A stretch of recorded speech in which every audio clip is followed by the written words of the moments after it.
guys, it's Auti. So today I wanted to talk to you guys about getting started in dance, whether it's a hobby or you want it to become your career. I've been getting a ton of comments from people that are like, is it too late to start dancing? Or I do this kind of dance, can I cross over and do this style dance? And the answer to everything is yes, you can. It's never too late to start dancing. I don't care if you're like 70 years old, you can get into a dance class and become a dancer. So what I wanted to share with you guys that is the coolest thing about the dance community, in my opinion, is that anybody is welcome. It doesn't matter your age, what you look like, your ethnicity, how you identify, none of that. Every single person is welcome in dance class, and I think that that's one of the coolest things. So the first thing that I think you should do is if you're like, okay, I kind of want to dance, but I'm not sure where to go or what to do or how to even get started, the first thing that you want to do is research what kind of style you might want to go take class in. Now, there's like a million kajillion different dance styles that have kind of been created over time, but I'm going to take you through some of the basic ones that you have probably heard of. So we'll go ahead and start with ballet. Now, ballet is one of my favorites. That's what I started out with. And ballet is kind of these beautiful lines, and it's very structured and it's very technical. Now, almost every ballet class that you take will kind of be similar in structure. You'll probably start out with the bar, go to center, then go across the floor. This video is from Giselle, which is one of my favorite ballets. Now, ballet class can lead to point class. So if you're like, I want my point shoes so bad, this is the style that you want to try. Now, another style that you can take class in would be lyrical or contemporary. Contemporary and lyrical kind of blend lines, so people always ask me what's the difference between lyrical and contemp, and honestly, it depends on the teacher, it depends on the studio, it just depends. So I like to kind of blend them together because that's how my style is. So this is kind of free-flowing movement, and it's a mix between ballet and jazz. So you'll have your turns, you'll have your extensions, you'll still have your tricks, but you'll also have a lot of artistry and a lot of expression and emotion. Now, moving on from there, you can take jazz. Now, jazz is super fun and it's really fast paced. Jazz tends to be a little bit more sassy and sharp. Within jazz, there's a ton of different kinds, but generally it's gonna be a lot of turns, a lot of leaps. It's pretty athletic. So this is a really fun style to get started in as well. Now, after jazz, you have tap, which I am not a tapper by any means, but I have so much respect for tappers because it's really hard. So tap is a lot of syncopated movement, which means that it's like 1, 2 end, 3, 4 end. It's not even. So tap is a lot of fancy footwork, and you get those really cool shoes. So that's a plus. But that's super fun too. And that takes a really different kind of coordination. Now, of course, you know your hip hop. Your hip hop is what you see in their music videos and on TV a lot. Hip hop is really fun. There's different styles too within this. It can be smooth hip hop. It can be just sharp. There's whacking. There's a ton of different styles. But this is really fun too if you want to just be groovy and get low. This is a really great style with tons of different options within it. Now, there is some specialty styles like I was talking about earlier. So there's like ballroom and whacking and African, and then there's blends like contemporary jazz or musical theater dance. So there's a lot of different crossovers within it, but a style that's been really popular lately is heels. And this is exactly what it sounds like. It's a dance class, but you're wearing heels. And this can be heels of any height. You don't have to wear like stilettos going into class. But this is fun. It's pretty empowering.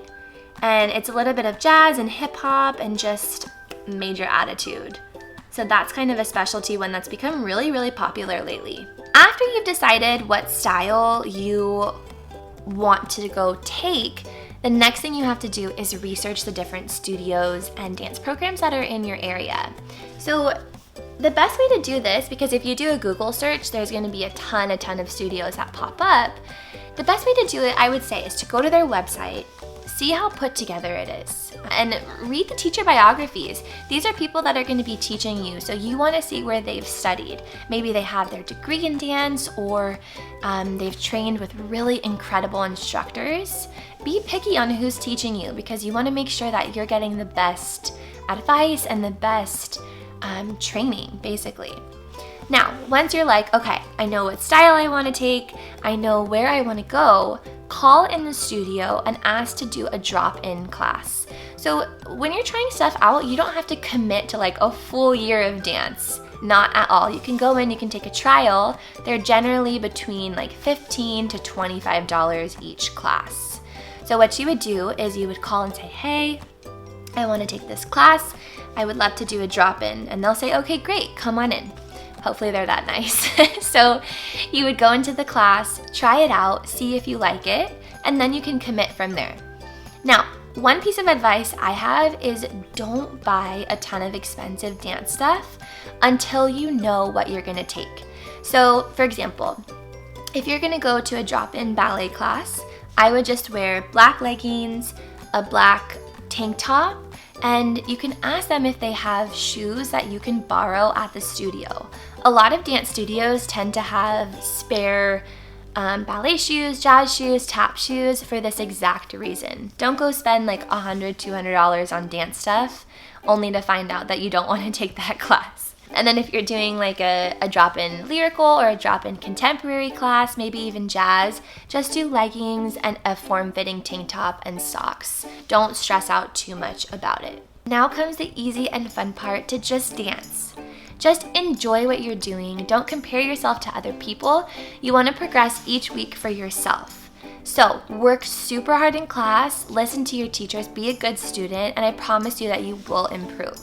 Now, if you're just doing dance as a hobby, this might have been just enough for you. You already found your place, you're loving it, you're doing it, and great. But for some of you, maybe you're like, okay, I really want to just continue doing this. I love it. What's the next step? Well, there's a million different paths that you can take. But if you're at a dance studio, what you can do is up the number of classes that you're taking per week. So maybe you were taking 1 or 2, and maybe now you're taking 4 or 5. You can cross-train and take different styles. So you could do ballet, lyrical, jazz, hip-hop, and cross-train so that you become a super versatile dancer. From there, maybe you could join your studio's competition team or your high school competition team.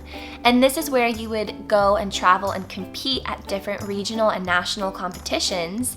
You would compete the same routine all year, so you would just hone in on your technique and become a super strong performer. Or maybe you don't want to go the competition route, so you could become kind of just a performance dancer, and you could go to summer intensives. And this is where you dance all day, every day for a short amount of time. So you would go to like a ballet intensive, maybe at the Joffrey Ballet. You would dance from 8 a.m. to 8 p.m. for like 6 weeks. And this is where you would get a ton of training from incredible teachers and come back with even more knowledge. And then maybe you're like me and you want to study dance in college.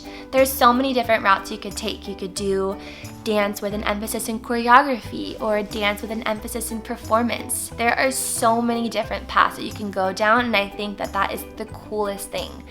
What you want to focus on is just building the artist that is within and creating the kind of dancer that you want to become. So hopefully you guys are a little bit more inspired to dance. I get so excited when I see comments of people saying that they've started class because they watch one of my videos, or that they're going to try something new because they were motivated by what we're doing. And I think that that is awesome. So if your heart is telling you to dance and you're wanting to try something new, but fear is stopping you, don't listen to it and just go do it anyway. So please let me know how it goes if you guys start class or you start something different for yourself. I would love to know how it's going for you.